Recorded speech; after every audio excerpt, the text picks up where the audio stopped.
walk us through his practice, starting on his website. And from there, we will see different works and videos. After the videos, we can ask questions on Zoom. So people who are not on Zoom yet, please join us. You can find the link on the website of KASKlezing or on Facebook. And people who prefer to stay safely anonymous on Facebook or YouTube, but still you want to ask questions, then please use the chat function. We keep an eye on this as well. So that's it for now. And then I give the word to Basim, and very welcome here in this online world. Thank you, Godar. Thank you, everybody, for joining.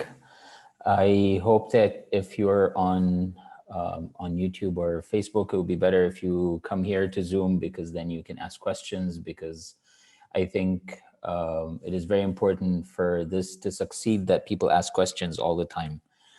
I am going to actually ask you that if you have a question, just ask it while I'm talking. It always helps to have a conversation.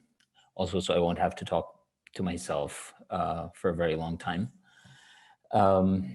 So I'm going to start by giving you a little bit of a background about my the way I started, considering I'm talking to mostly students. I went to art school in Cairo in Egypt, and the art school wasn't very contemporary, let's put it this way. It was very classical in a way. So we had different departments: painting, sculpture, and printmaking. And I was in the painting department, and I had to paint still lives and models and landscapes, and everything had to be exactly the way it looked. And I hated that. And so, but I also needed to get my degree, and I didn't have the possibility to go get a degree in another city, in another country. So I ended up doing what I was expected to do. And on the side, I would go home and make very angry, colorful, and very raw paintings. They were also very big. They were the exact opposite of what I had to do at school. And I created a body of work of those paintings in the last 3 years of art school. And eventually, when I finished, I managed to get a solo show at a good gallery in Cairo. And then from that point, things started. The shows started happening, and one thing came after the other. And I became interested in other things, other media other than painting.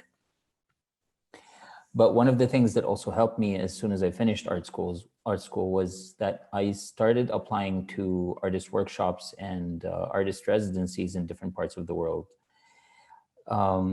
In retrospect, I think one of the most important things about going to an art school where I didn't really learn anything is that I got to learn the things that I wanted to learn. I didn't have anyone kind of dictating what I should learn, or selecting specific things for me to learn. I developed this process of that was mostly based on my own personal curiosity and my own personal interests, that led me to learn so much about things that I just wanted to learn about. So whenever I became interested in a medium, I would just learn as much as I can about it. I developed a habit of learning about things from YouTube tutorials. My practice was mostly painting for about 4 or 5 years. And at some point I felt like the characters in my paintings needed to move. So I made an animation. And from that, I moved on to very detailed and elaborate large-scale installations with smell and sound and natural elements and fictional elements and three-dimensional objects. There was also at some point a narrative sort of element entered in those installations when I made an installation that had a short story that was printed on the wall, which was part of it. And eventually I got to the point where I discovered Super 8 film. Super 8 film is a form of cinema. It's actual tangible film that you can touch. And it was made for people, it was the cheap version of cinema that was made for people who didn't know how to operate a camera. It's very easy to use. And it's what most people in Europe and North America used to document their travels in the 1960s and 70s and before that even. I bought a camera and the film was still available, and I started filming, and I became really excited by moving image and the fact that moving image allows me the opportunity to work with sequences and with time and with narrative and with image and with sound as well. All these layers became very important for me, and they opened a lot of doors, and I think they also helped me kind of develop my thinking and my imagination to work in different directions. As I said, I learned almost everything I know about filmmaking from YouTube tutorials about cameras technically. But one of the things that were very important for me from the beginning is I always told myself that every time I'm going to make a film, I have to add at least one new element, one new thing that I have never done before. That could be in the way, a technical element, that could be something that's in the narrative or the way I shoot the film, or in the way I compose the sound. Because working with editors and with directors of photography was extremely expensive, and I wasn't really, at that point, I wasn't known in any way, and no one was inviting me or commissioning me to do things. So the first few films I made on a very, very low budget that from my own money. Basically, I was working with about 300 to 400 euros. And with film, that's a very low budget, because with film, you have to buy the film, which is already expensive. You have to film, and then you have to go to locations. And then when you come back, you have to get the film developed, which also costs money. And then you have to get the film transferred to video. I'll get to why I transferred the film to video later, but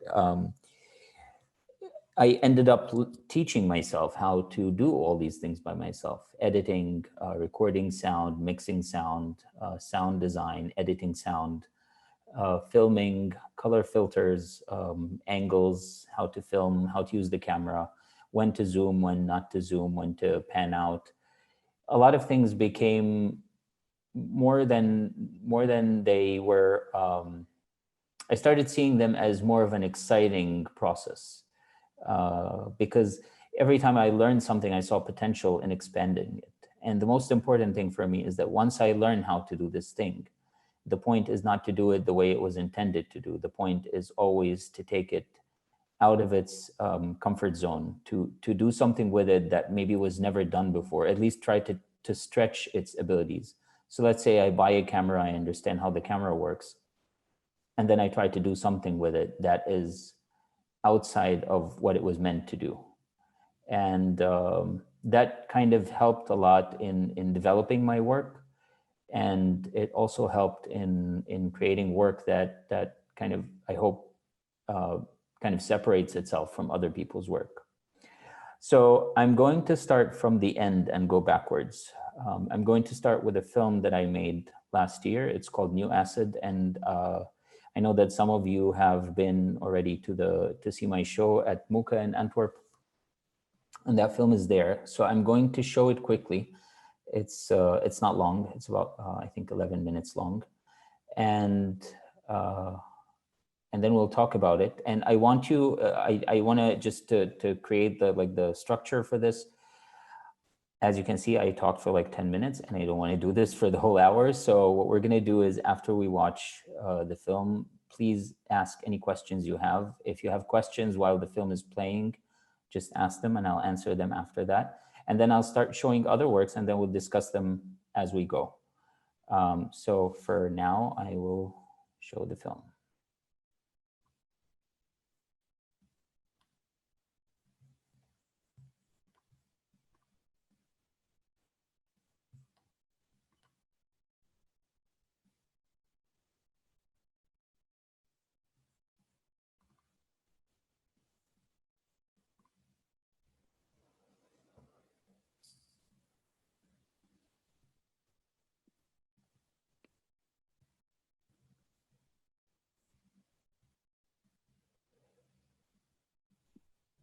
I don't think there's sounds Yeah.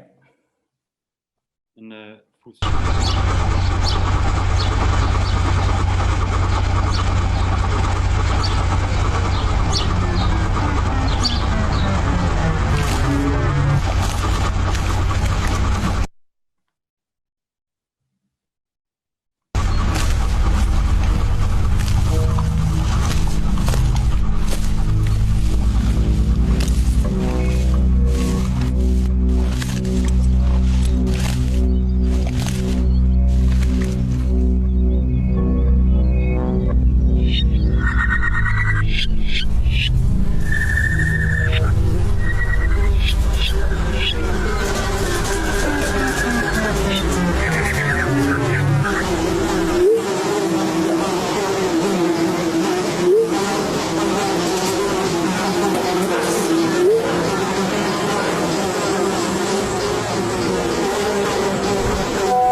Okay. I think there was a question.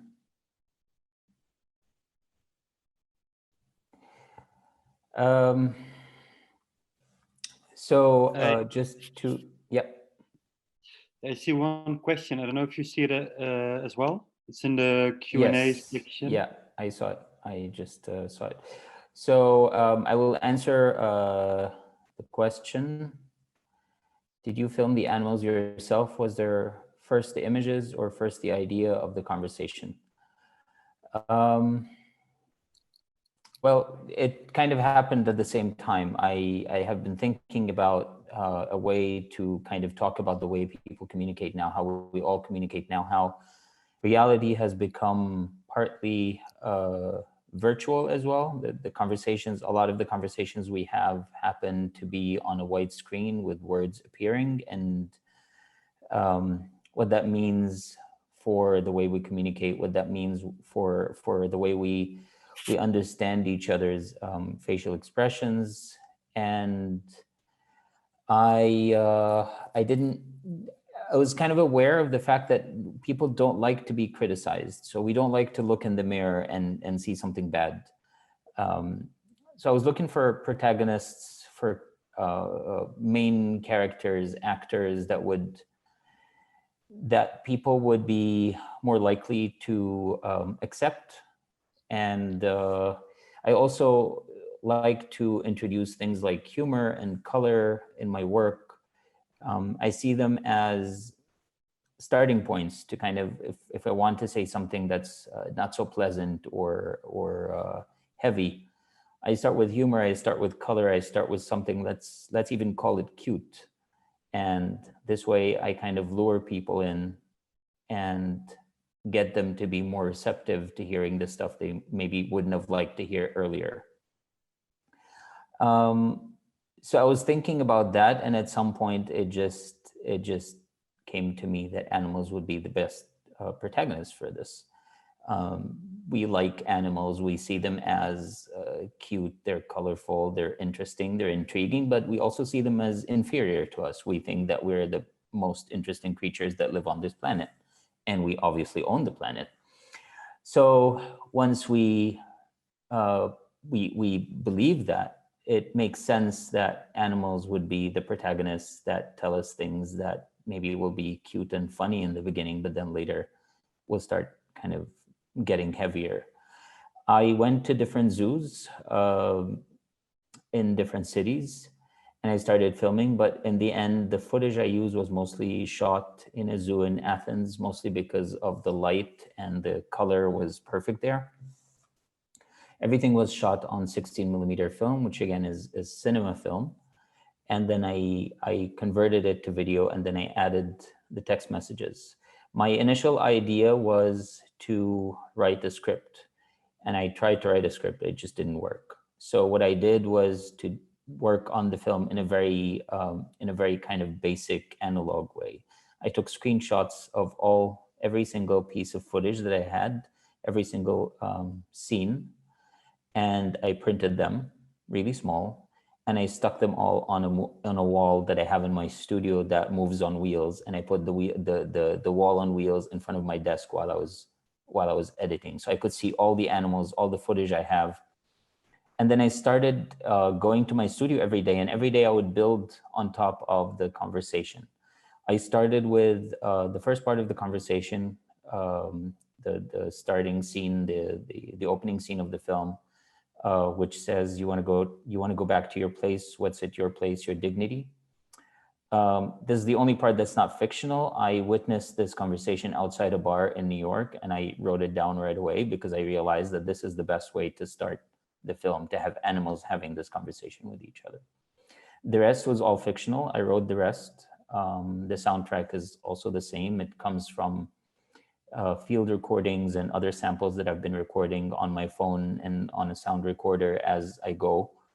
And I just started also building the soundtrack while I was building the text conversation.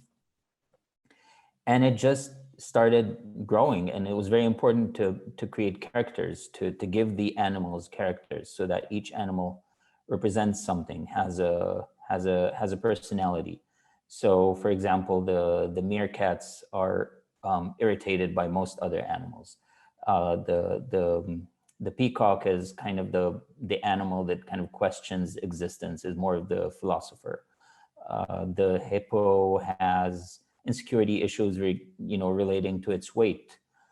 And the ostrich is questionable. No one really knows if it's really a bot or a real ostrich. And then eventually they start talking about things like nationalism and racism, and how that is deeply rooted in things like nostalgia and collective tradition.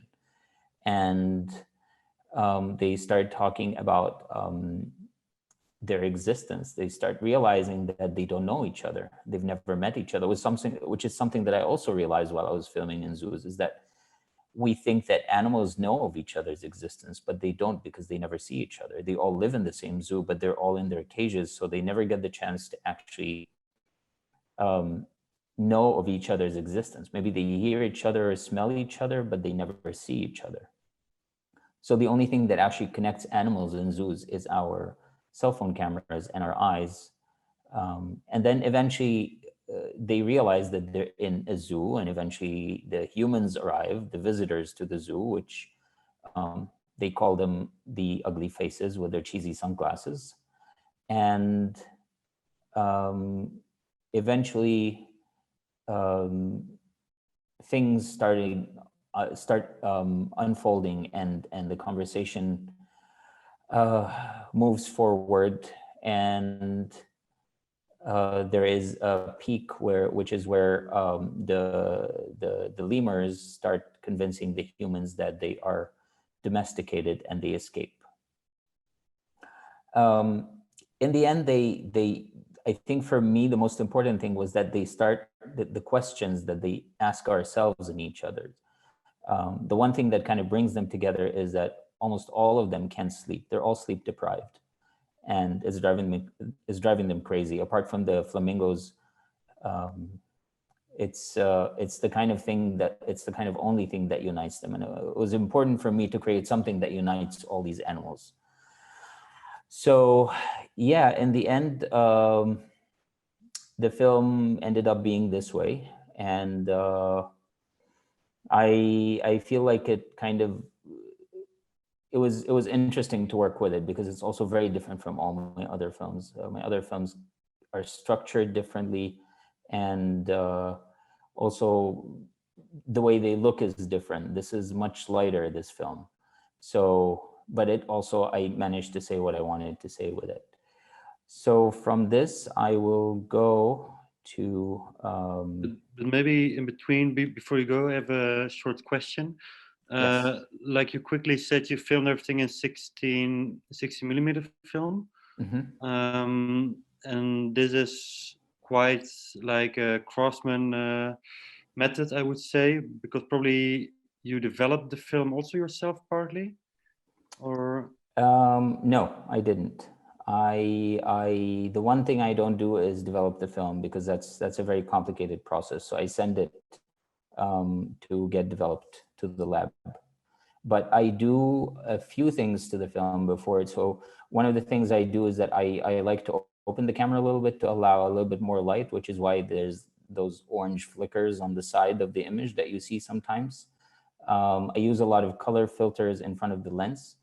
And yeah, and sometimes I pickle the film in acidic household chemicals, but we'll get to that later. So yeah, it's quite a, I mean, I like the film, working with film, because it's tangible. It's something I can touch with my hand, and I can change it with my hand. I can see my fingerprints on it, and I can punch holes in it, and I can expose it to more light, and I can burn it, and I can scratch it, anything I want. So on a, let's say on a physical level, this is also maybe a layer if you discussing the virtual and the non-virtual. Yes, I think it was, for me, it was more about trying to work with the concept of time, which is something I like to work with. Film is an old medium, and it's almost obsolete. And I'm working with text messages, and I wanted to overlay the two together in a way that would feel seamless, and in a way that would feel smooth and not forced. So the film is not, I tried to use footage that was sharp and not grainy, but at the same time, it shows that it's film because of the light leaks on the side. So the idea of time of past and present and future is something I also wanted to kind of introduce in the film. Mm-hmm. And how many film did you shot, maybe, just to know? Like since I started making films? No, like for this one, like I guess Oh, how also many the rolls of material film? you, yeah. I can't remember. The thing is, I was also working on another film, so I was shooting for both films on the same roll. But I would say it was about maybe 20 to 25 minutes of film.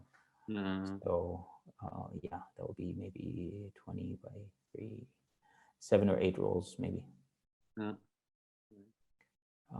So yeah, that's why film is expensive, because each one of these is, multiplied by, let's say, for developing, for buying the film, at least more than 100. Mm. Yeah, it's also interesting that you start making the film without knowing how the film will develop, but you have all the material already, more or less. Yeah, and I think that's also a very important part in what I do, because it allows me, it allows for surprises. It allows for also the whatever I'm filming to do something. If I structure everything, I mean, it's not a mathematical process. And if I structure everything in the beginning, then there's no room for surprises. There's no room for seeing something that I wasn't planning on filming.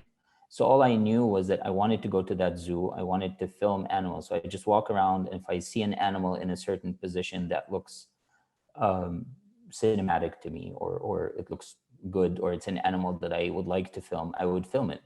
But there are parts that are planned sometimes, and a lot of the parts are not planned. I travel a lot with my camera, or used to before the world started ending. I used to travel a lot with my camera, and everywhere I went, I would film. If I find something that's intriguing, I would film it. If I hear a sound that I find interesting, I would record it. And then I go back and I look at all the footage, and I spread it out on this wall in front of me, and I start writing. And that's my normal process. And then I go back and I film in response to the writing, and then I go back and I write in response to the filming.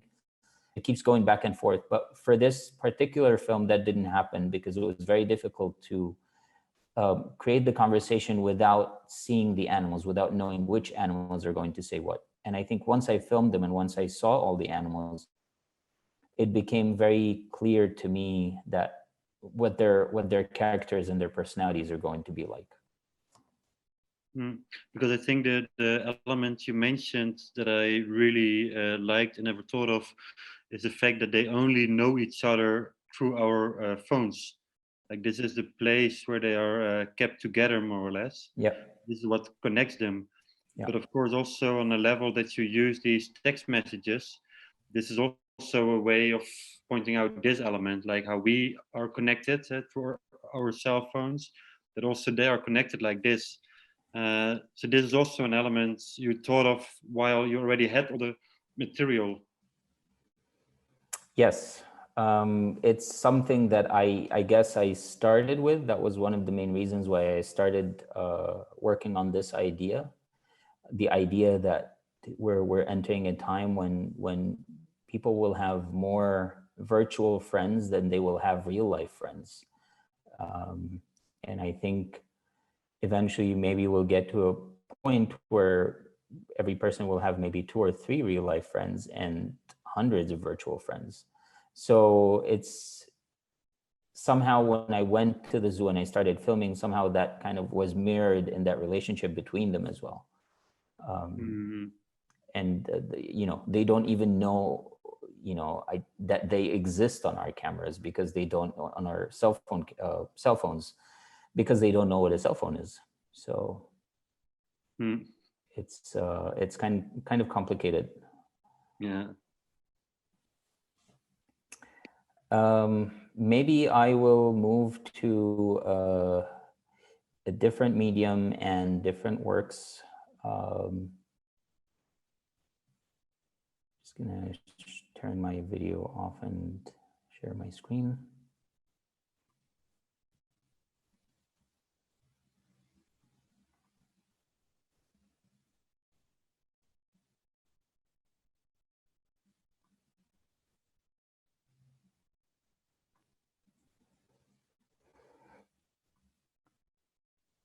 So this is a work um, called An Apology to a Love Story That Crashed into a Whale. And it's a work I made in 2016. I had this idea for years to make an artwork about a love story. And it's something that was kind of intimidating because it always felt like love stories are for movies and for songs, but not for art. And very few artists work with love. Um, but eventually I had the opportunity. I was commissioned to make a big work and I had the opportunity, and I decided to write fragments from a fictional love story that was never completed. So the story doesn't exist as a whole. It's just imaginary fragment from an imaginary love story. And I was already working with this process of taking photographs on film that had been pickled in acid. Um, Film is something that comes in different sensitivities and different brands. So basically every different kind of film, if you put it in the same acid, would produce different results. It would produce a different dominant color in the photograph. And I started taking these photographs in different parts of the world as I was traveling with this project in mind. And eventually I ended up taking those fragments, and I had 17 fragments. I juxtaposed them on top of 17 photographs, and the rest, the whole piece is 64 photographs. The rest were just photographs. The piece is quite big, I think, in reality. It's about 7 meters wide by 5 meters high. And I'll start showing some details from it while I talk about it. As you can see, it's very colorful. The love story, the fragments from the love story are not presented in a chronological order. So here you see the blue photograph says, she said she knew luck was on her side and he believed her. It was time for them to sail around the island together. And that's basically the beginning of the love story. And then you have parts that are more kind of fictional, dreamlike, like the one underneath it that says, she told him a story about the ghost of a goat that lived in a grain silo. One day the ghost vanished, but its shadow stayed. Nowhere compares to home, said the shadow, even if it's a country ridden with civil war and torture. Um, so yeah, it became one of the most important choices I had to make while thinking of this piece was, do I want this to be a film, or do I want it to be a photographic piece that's displayed as one big piece on a wall where people can see all the parts of it. And because of the structure of the film and the structure of a photographic piece, they're very different. A film exists in a sequence of images and narrative that go from one part to the next. It's time-based. You have to wait to get to scene number 3. You have to wait for scene number 1 and scene number 2 to happen. With this, it's different. It's all laid out in front of you. And what I wanted to do with it was to create a situation where everybody knows what love is. Everybody has experienced a form of love in their lives. And I wanted people to stand in front of it and read those texts and look at those images and somehow find something that they can relate to, something that brings back a memory, something that brings back an experience, something that brings back a dream, or something that they wish they felt. And to have this kind of emotional, personal connection between the work and the people who are looking at it. And for this reason, it was very important that it kind of like gets destructured and then it gets laid out in one piece on the wall in front of you. And you kind of get lost in it because it's 64 pieces, 64 photographs, but you also, eventually you kind of get used to it and you start maneuvering and going through it. And people, I looked at people while they were looking at it, and they were, in the beginning, it's always like they're paying attention. They're looking very carefully, and then you start seeing feelings on their faces. You see smiles, you see sadness, sometimes even tears when people remember something that they experienced before. The texts were very different. There were parts of conversations, there were quotes. This one says, if you are an animal, what would you be? A whale, they're too big to care. And that kind of influenced the title of the work, which is an apology to a love story that crashed into a whale. Also, there are a lot of, for those of you who work with photography, there were a lot of analog tricks that I use. So for example, here you see triangles in the image. So this is a double exposure. I shot the photograph twice, and one of them had a black triangle, a black piece of paper in the shape of a triangle inside the camera. So it was blocking the image and blocking the light. And then the film was pickled in acid, and you can see that effect in the lines, and you can see it in the dots, and you can see it in the fact that it's really blue. It looks like a photograph of a print of, from, let's say, an encyclopedia, but it's actually a photograph of the Alps shot from the window of an airplane that I took myself. It's also very important for me that all my work is mine, that I take all the photographs and I shoot all the film footage and I record most of the sound. And it's not a matter of anything more than the fact that when I do things myself, surprises happen, and then I have the agency to change the project. Whereas if I commission people to do things for me, then they make those decisions, and a lot of creative decisions are lost in the process somehow. What kind of vegetable reminds you of the clouds? Cauliflower always reminds me of nuclear explosions. I'm wondering, Basim, if you maybe can say something about the hierarchy or the relation between the image and the text. Like, is it totally yeah. How do they influence each other? Most of the time, and that's also something I do in my films, I like to leave a distance between the images and the text. So they don't describe one another, they don't follow each other. In the films, it's mostly like this, and eventually they meet. There are moments every now and then, there's a moment where they meet where what you read and what you see and what you hear, at least what you read and what you see, are connected to each other.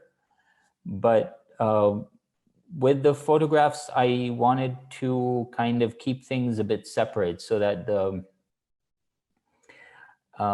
there's something about the text that doesn't, I feel like it was kind of powerful enough that it didn't need to be explained through the photographs, that the photographs could be anything, but then somehow there is this gap between the image and the text that is left there for people's imagination to try to understand what, for example, what a plane means in this story.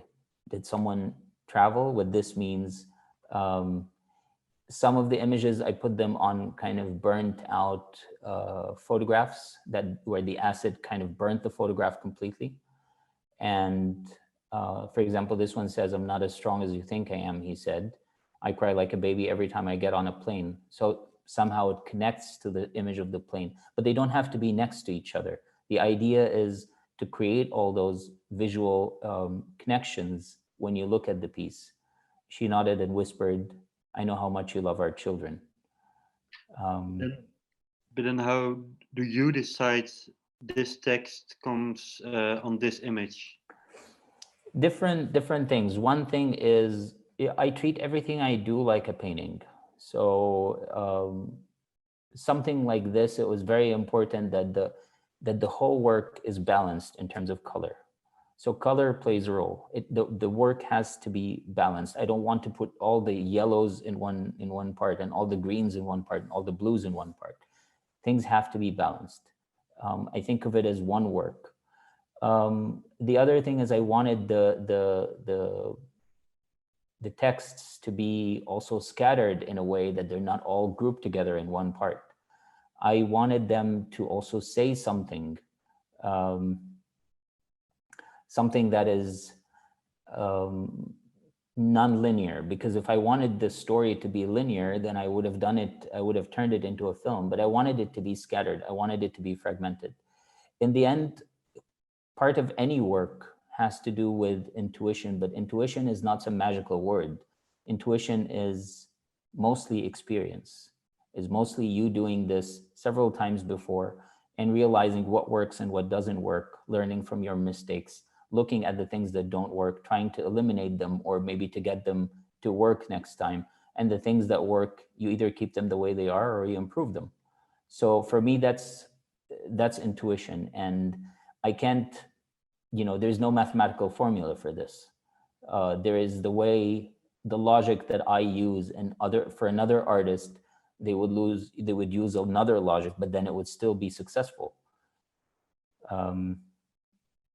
So, yeah. And maybe to elaborate a bit on the thing you mentioned, or you said about you don't want a linear story, otherwise you choose film. But of course, this is also it relates very much to film as well. Like you have images, like especially to early film. You have images, and then there is a placard, like a text plate, and then again you have images. So it has also this filmic element in it. Maybe yes, but I think it's more about photography, and in the history of photography, there was also a lot of usage of text. But I don't, when I work, I don't really think too much about mediums and formats and the history of those mediums. I think about what I believe could work,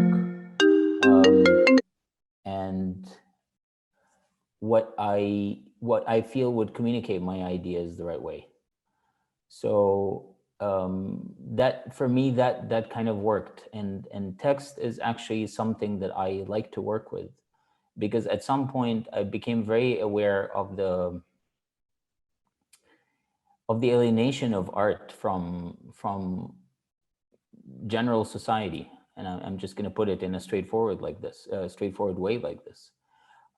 Art is a language that only a few people can really understand. It's very limited in a way because of the fact that it's not written or spoken. And I wanted to introduce things that would bring people in and make them want to engage with the work. And at the same point, I was working on films, and I started writing in a specific way that I like to think of as poetic. And it became something I also enjoyed doing, and I wanted to incorporate that way of writing into my work. And it's not something that I do all the time, but whenever I feel the need for some sort of narrative to evolve in the work, I use text, and I try not to use it in a straightforward way. It's always either convoluted or has like double meanings, or is, at least attempts to be poetic. It's always an attempt to make subtle connections between things.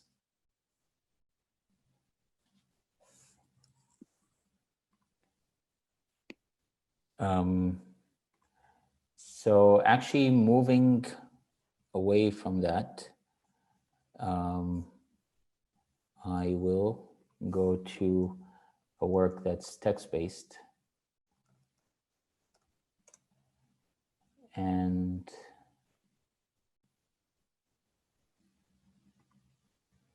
talk about it. So this is a mural called Eternity that I made in 2018. And it's, the idea for me was very simple. I wanted to turn a poem into an artwork. I wanted to also write a poem that is to be seen and not read, to be visualized. So it's a poem about time and about failure and about past and present and future, and how they all collide into one another, and how history repeats itself. So it says 5,500 years of death, nicknamed fate, red dot. We take so much for granted. Remember Carthage, remember the elephants. I'm in Union Square about to get on the train. Loud tourists and ambitious delusionists hijacked her rushed voice. Time shrinks into a shape-shifting soap bubble. Floating, goodbye eternity, green dot. May we all breathe continuously forever, yellow dot. And the background for me is I started working with these gradients to kind of hint at the passing of time. I think of these gradients as a way of maybe creating a sunset or a sunrise, because to me, those are the ways that humanity got to understand time. We got to understand time from sunsets and sunrises. These are the beginnings and the ends of a day. And this is the unit that we use to understand time, days and hours and minutes. And the way objects rotate around each other in space are how we also understand the passing of time, how we get old. So it's not a work that I can talk about too much, but I think because I think it's text-based, so it kind of speaks for itself. And color was very important for me because I wanted it to be an artwork and not just a poem that you read. So yeah, it was kind of also a development in my work, because I had made text-based work before, but now they had become more painterly and more visual in a way.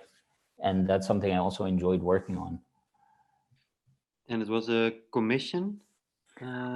Yeah, I like to, at least I try, whenever I have a solo show, I try to always ask the institution if they would be happy with commissioning a new work. So this was, I had a solo show at a space called the University Galleries of Illinois State University in the US.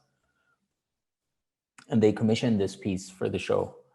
And it was kind of a nightmare to create the mural. I did it in 2 days and it was very little sleep, but I was very happy with it in the end. But then they didn't specifically ask for text work, they just asked a work of you. So you took this opportunity, Yeah. Yeah, and I mean, most of my recent films are all commissions because that's how it works. You know, it's I like to work this way. Whenever I'm asked to do a solo show, I ask to make a new work or a new film, and I think most spaces are happy with this because it means that they're going to show something that no one has seen before, and that's kind of a nice thing for a solo show. And it always says, you know, that it was commissioned by this space. So for, you know, for the next 20, 30 years, it will always be labeled as commissioned by this space. So to all the students who are here, when you get the opportunity to have solo shows, always ask for a bit more money to make a new work that will be seen for the first time at this space. And that always works.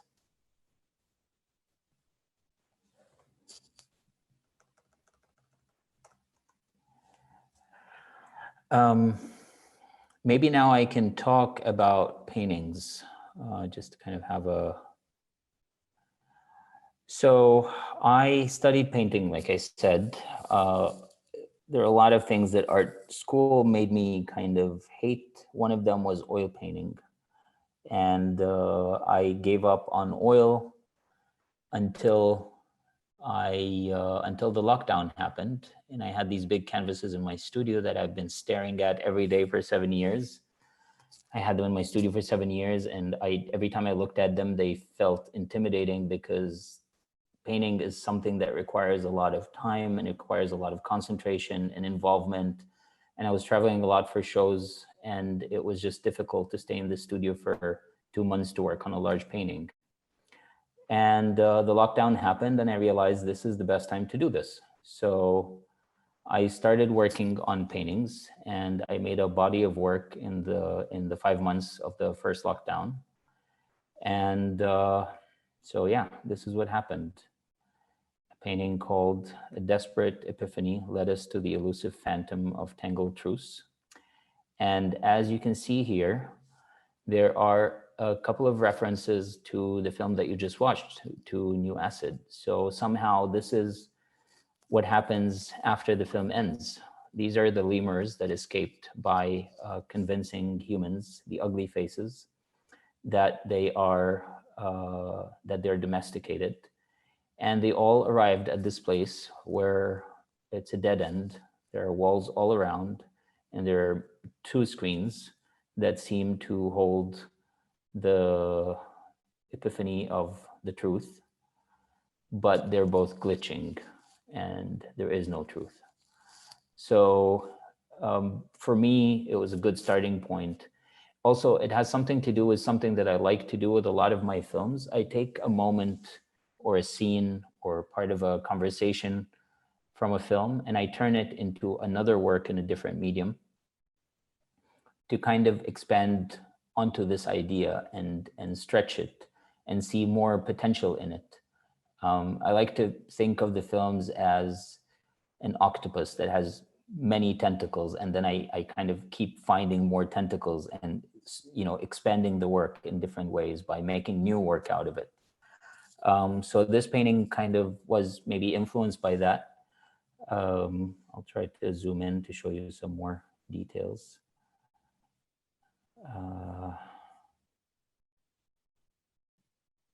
As you can see here, color is also very important for me. It's something that I like to work with in my photography, in my painting, in all of those media.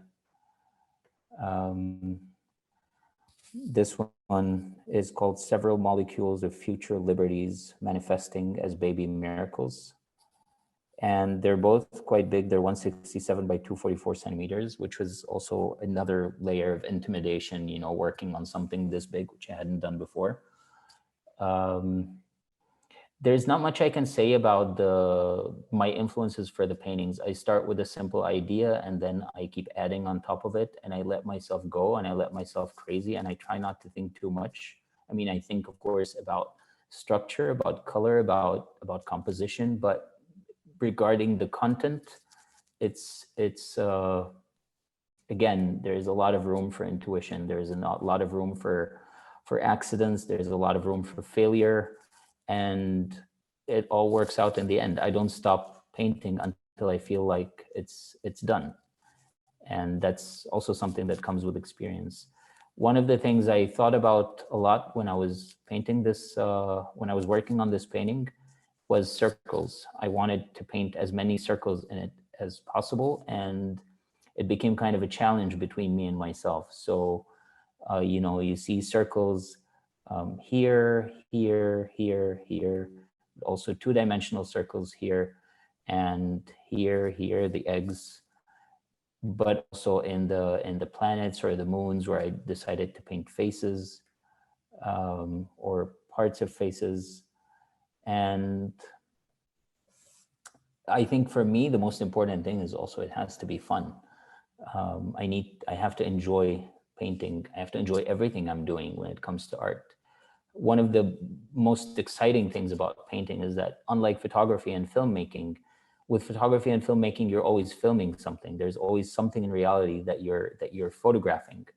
You can change reality. You can turn reality into fiction, but you're still starting. Your starting point is something that exists in the world around you. But with painting, you start with an empty white canvas, and you can do anything that crosses your mind. It's basically a world that you imagine. There's no need for anything you paint to exist in reality. And that's something I really appreciate about painting. This one's called... And maybe Basim, because you had your, like this year, the exhibition at Koenig that opened a couple of weeks ago. Yes. A month ago. This was the first, like in Berlin, this was the first painting show in years. Yes. So, like, how you talk about it now, it sounds like something you cannot live without. So I'm wondering, if you can say something about the reasons not to paint. The reasons not to paint were simple. I like, if I do something, I like to do it properly, and I like to be happy with it, and I like to enjoy it. And for the last 5-6 years, I was traveling a lot for shows, for projects, for filming. And I want to give my paintings the time and focus that they need. And it wasn't there. I wasn't staying in the studio for more than 2 or 3 weeks at a time, and this is not enough time to paint. So some of these paintings I started a few years ago, like for example this one that we're looking at, I started a few years ago, but then at some point I realized that if I continue, I'm going to mess it up. So I stopped and I left it, and when the time came, I decided to finish it. I think it's really important, and that's one of the things I really enjoy about doing different things, about working with painting, with film, with photography, with text, with sculpture, is that it gives me the opportunity to move between these media quite smoothly. And if I feel like there is something I can't work with right now, I just put it on the side until the time comes, and then the time will always come. And in that way, I don't put myself under the pressure of, oh, I'm not working, I'm not producing. I'm always producing, because I always have ideas. It's just I create them in whatever medium I have Yeah, available. it's very, I don't want to say passive, but I think playful is better. Like it's a very playful approach. You start something without knowing where will it end and how it will develop, what will become out of it. But at least you always have some um, context you work in, even if it's like filming the zoos or the canvas, that you know it will get to some point at some moment. Yes, I think it also involves. I think it's more than anything. It's practical. I need to be practical. I have other responsibilities in life. I have other interests, and I have, I can't just do art all the time and live for art.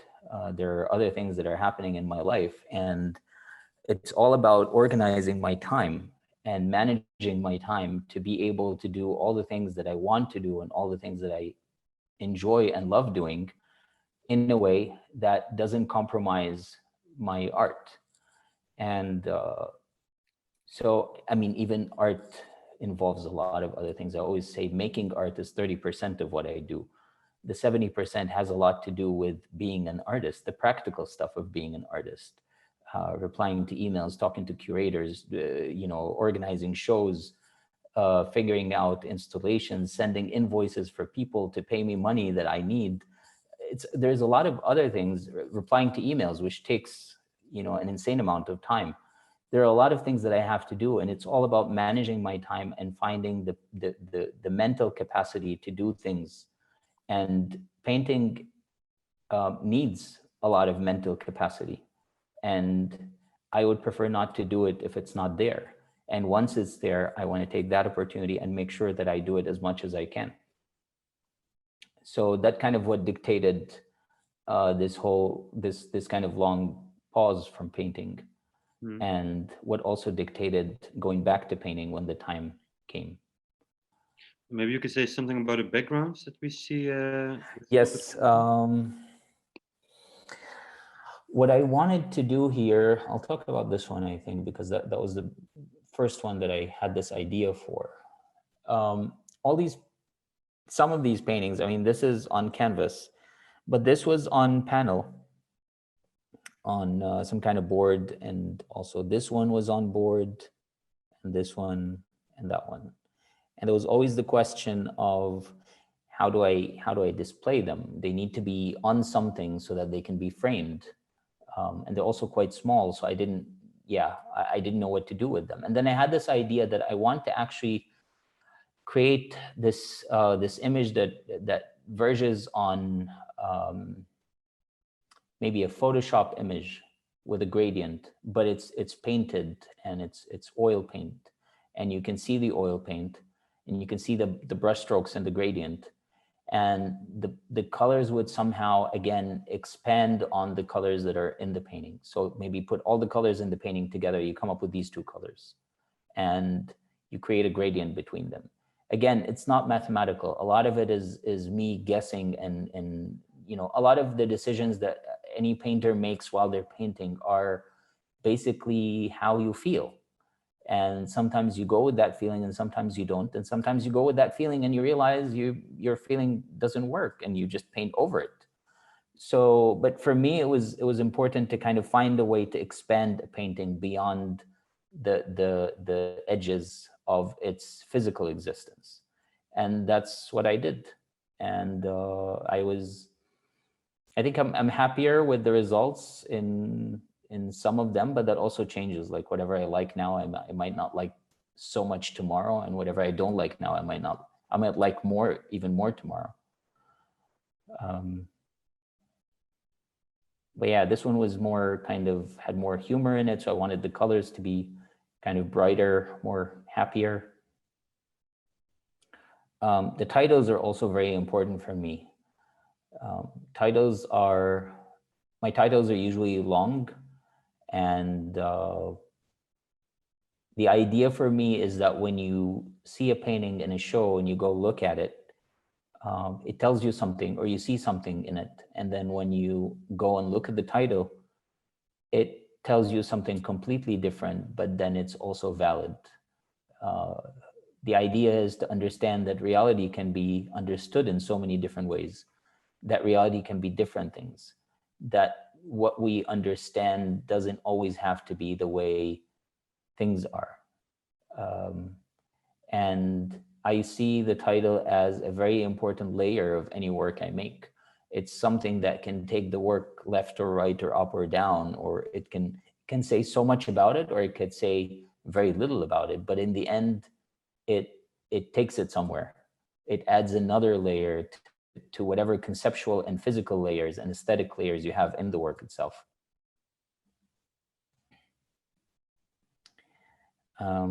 I feel like maybe I should stop now and we can start taking questions because it's already 9:30 and I don't want to keep people till very late. I think that's a good idea. Yeah, but this also means that people will have to ask questions. Indeed. So feel free to speak. It's all possible to say something, or Yes. your microphones. You can just put your microphone on. Should we just Maybe I have a. maybe we can unmute everybody so they can just Well, ask they questions. are all unmuted. Okay, But, great.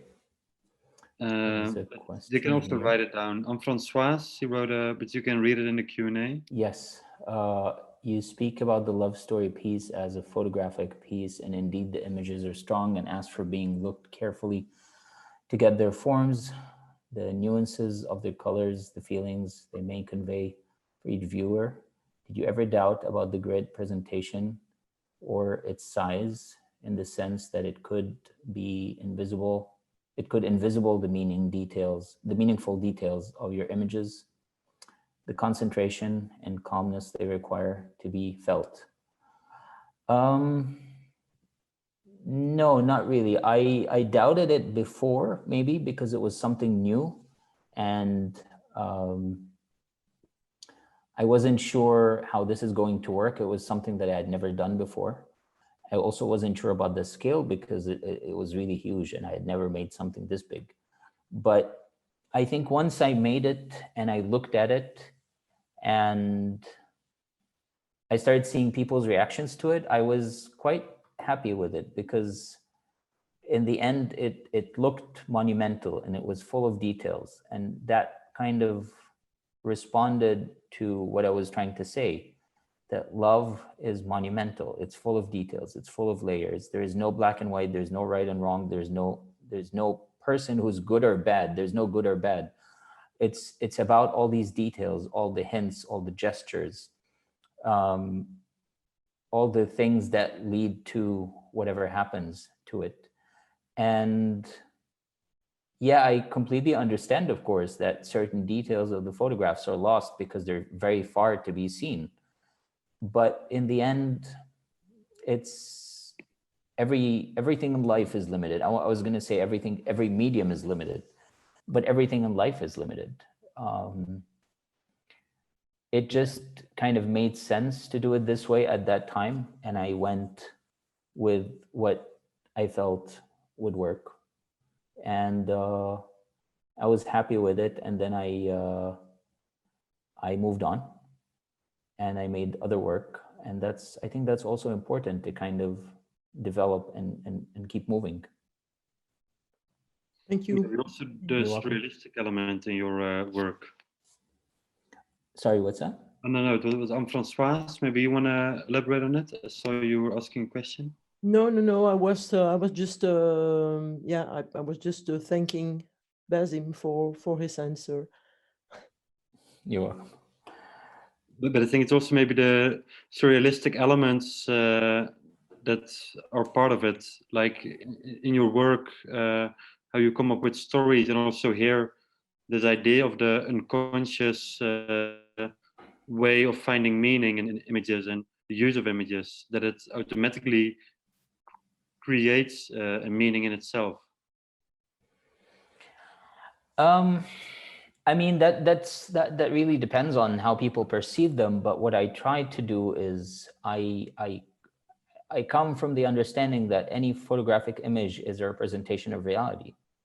And I try to stretch that representation further by changing things in the photograph, where whatever the photograph depicts looks familiar, but it's also, there's a distance between you and the photograph, which is created through the color, through the deformation that happens when the photographs are pickled in acid. And one of the things I do this is that I use it for projects that are about failure, that are about deconstruction, they're about things that collapse. So it makes sense to technically to do this for projects where I'm talking about something that failed or something that collapsed. But yeah, it's I don't know. I try not to think too much about things beyond, like, it's very important for me to not try to conceptualize everything, because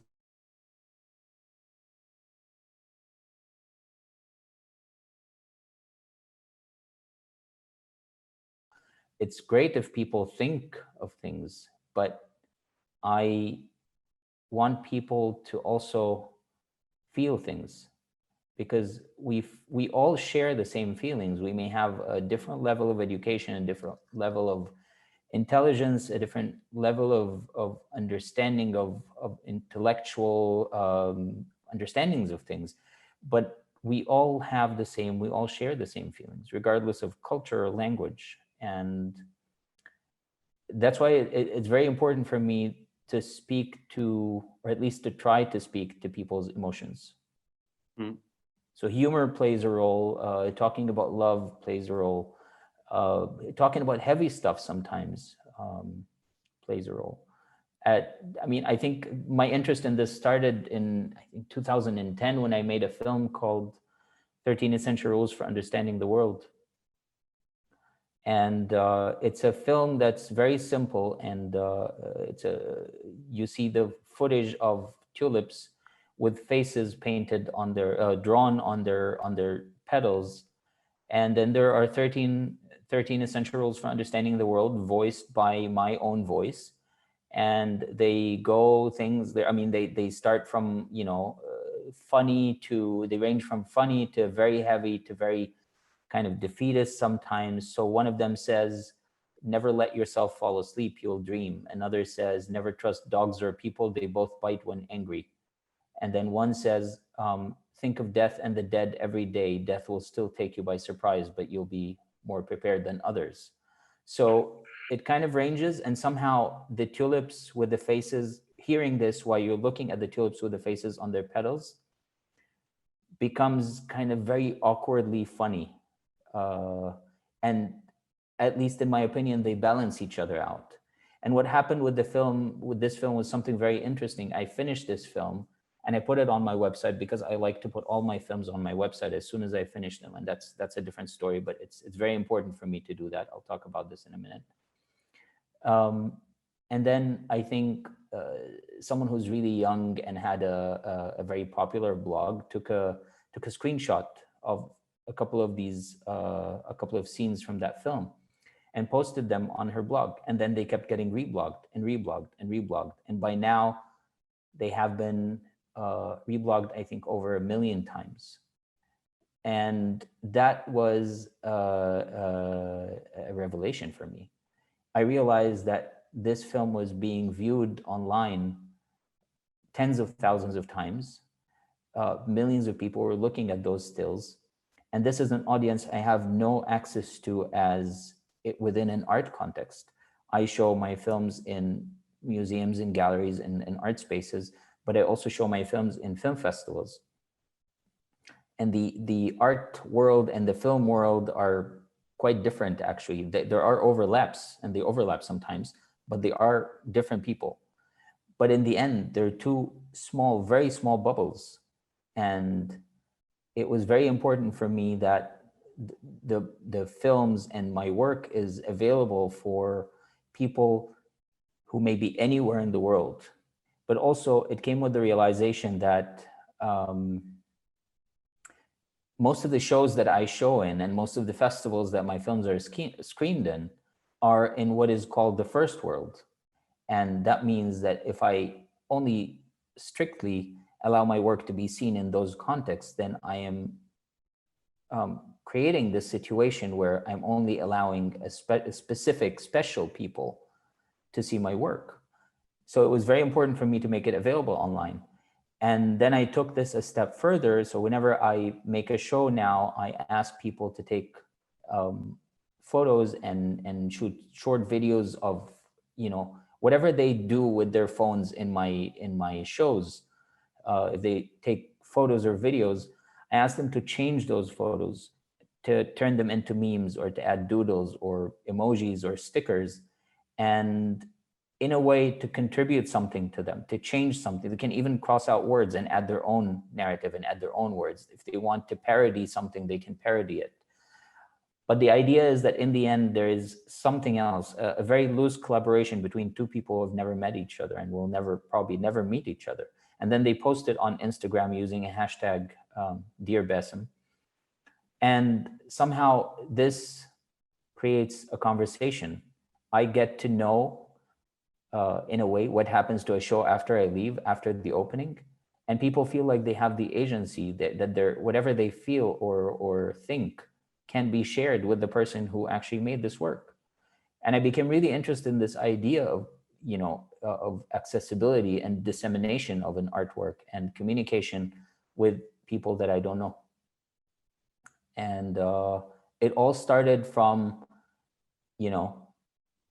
one young person who decided to do something that they probably thought they were not supposed to do. And it opened doors. So it's also important to also pay attention to what other people are doing, I guess. I see there's another question in the Q&A written down. Maybe this can be a last question. For the development of your photographs, use acids and chemicals. Is this trial and error? Or do you have an approach of which products will work? Yes, I would say by now, I usually know at least 80 to 85% of exactly what's going to happen. And the rest is chance, which means there is a chance of failure as well. But the 20 to 15% of chance is the most exciting part, because when you leave certain things to chance, surprises happen, and those surprises could be good or bad, but the good surprises are usually the open doors to new things. But even the bad surprises can make you think about how you can reverse this result and turn it into something that works for you. And it was a long process. I started by using a lot of different kinds of film stock and a lot of different acids and writing down results. I treated it in a very kind of scientific way. And then now I have tables of what kind of film produces what color with what kind of chemical. And I know when I take a picture on a film that's already been pickled, looking at the film and knowing the kind of acid that it was in touch with, in it was pickled in, I know what I'm going to get, more or less. It's a fun process, but it's also really satisfying, because mostly you know what you're going to get, but you also always get surprises. And there's, of course, an editing process afterwards. I never show a photograph that I'm not happy with. So if, you know, a whole roll of film that I'm not happy with, I'm just going to put it on the side until I find something to do with it that would make it, that would make me happy with it. Maybe use it as double exposures, maybe turn some of it into Polaroids. Yeah, there's always ways to work with failure, I think. I think maybe that's a very nice quote to end with. There's always ways to handle failure or to work with failure. Yes, I think we can stop here. For the people who want to see more, as you already mentioned, I think all your films are online. So people can organize their own Basim Magdy retrospective at their homes right now. And then hopefully at some point there will be a Basim Magdy retrospective in a real cinema or in a gallery or a museum, again in Belgium. So let's wait for that. Then I think we leave it here. Basim, thank you very much for this very nice lecture.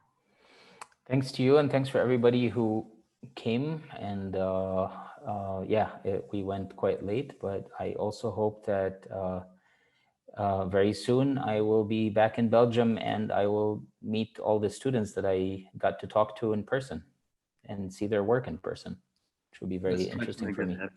Yeah, something to look forward to. Yes.